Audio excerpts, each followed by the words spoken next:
తెలంగాణ రాజకీయాల్లో ఫార్ములా ఈ race case వ్యవహారం కాకరేపుతోంది. ఇప్పటికే కేటీఆర్ పై ఏసీబీ కేసు నమోదు చేయగా రేపో మాపో అరెస్ట్ చేస్తారంటూ జోరుగా ప్రచారం జరుగుతుంది.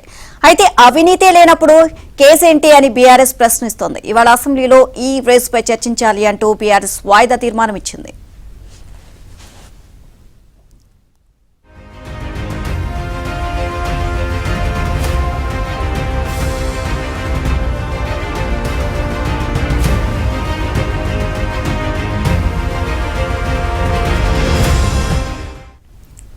ఇక ఈ కేసులో ఏసీబీ దూకుడుగా ఉంది. ఇవాళ ఫిర్యాదు చేసిన దానకిషోర్ స్టేట్మెంట్ ను రికార్డ్ చేయనున్నారు.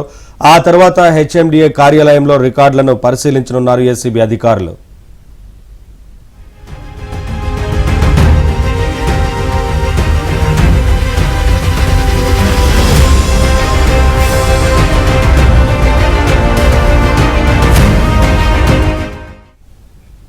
మరోవైపు ఫార్ములా ఈ వ్యవహారంలో తనపై నమోదైన కేసులు ఎత్తివేయాలని కోరుతూ కేటీఆర్ హైకోర్టును ఆశ్రయించనున్నారు. న్యాయ నిపుణులతో చర్చించిన అనంతరం ఈ నిర్ణయం తీసుకున్నట్లు సమాచారం. ఓవరాల్ గా ఇదే అంశానికి సంబంధించి మరింత సమాచారాన్ని మా కరెస్పాండెంట్ నరేష్ నాడి తెలుసుకుందాం. నరేష్, కేటీఆర్ తన మీద నమోదైన కేసు విషయంలో ఏదైతే హైకోర్టు ఆశ్రయించబోతున్నారు న్యాయ నిపుణులతో పార్టీ బీఆర్ఎస్ పార్టీకి సంబంధించిన లీగల్ సెల్ ఇప్పటికే ఆ కేసు గురించి క్షుణ్ణంగా పరిశీలిస్తుంది.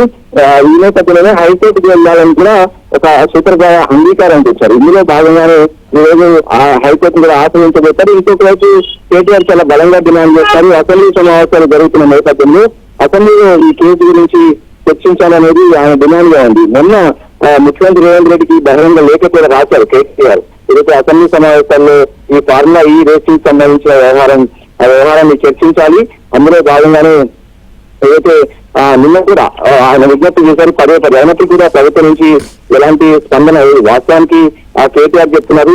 ఈ కేసులో ప్రభుత్వానికి ఈ రేస్ నిర్వహించడం వల్ల దాదాపు 700 కోట్ల రూపాయల లాభం వచ్చింది. హైదరాబాద్ బ్రాండ్ ఇమేజ్ ని పెంచేదానికే తాను ఈ రేస్ ను నిర్వహించినట్టు ఆయన చెప్తున్నారు. సో ఈ రోజు కూడా ఆయన కాసేపట్లోనే అసెంబ్లీ కూడా రాబోతున్నారు. అసెంబ్లీలో కూడా డిమాండ్ చేసే అవకాశం కనిపిస్తుంది. ఇంకొక వైపు ఏదో అసలు అవినీతి జరగలేదు, ఏసీబీ కేసు ఎక్కడిది అనేది అటు కేటీఆర్ పదే ప్రశ్నిస్తారు. నిన్న ఆయన మీడియాతో కూడా మాట్లాడారు.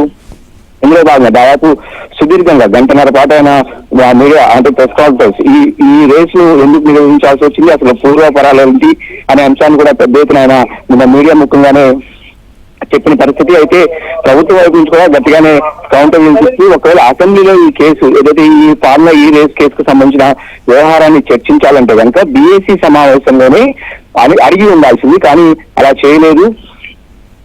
బీఏసీ సమావేశంలో అడుగు ఉండే ఇప్పుడు బిజినెస్ ని అసెంబ్లీ బిజినెస్ అంతా కూడా వాయిదా వేసి ఈ కేసును చర్చించడం సరైనది కాదనేది అటు మంత్రి పొన్నం ప్రభాకర్ కూడా కమెంట్ చేశారు. సో ఈ నేపథ్యంలోనే ఈ రోజు కూడా బీఆర్ఎస్ పార్టీ ఎమ్మెల్యేలు ఈ కేసుకు సంబంధించిన అంశాన్ని అసెంబ్లీలో లేవనెత్తబోతున్నారు. ఇంకొక వైపు అటు న్యాయ నిపుణులతో కూడా చర్చిస్తున్నారు. ఏ విధంగానైతే కోర్టుకు వెళ్లి ముందస్తుగా బెయిల్ తెచ్చుకోవాలా, లేకపోతే విచారణకు పిలిచిన తర్వాత విచారణకు హాజరవి తర్వాత కోర్టును ఆశ్రయించాలా అనేది కూడా ఇప్పటికే బీఆర్ఎస్ పార్టీకి సంబంధించిన న్యాయ నిపుణులంతా కూడా చర్చిస్తున్నారు. కాసేపులోనే కేటీఆర్ అసెంబ్లీకి అయితే రాబోతున్నారు.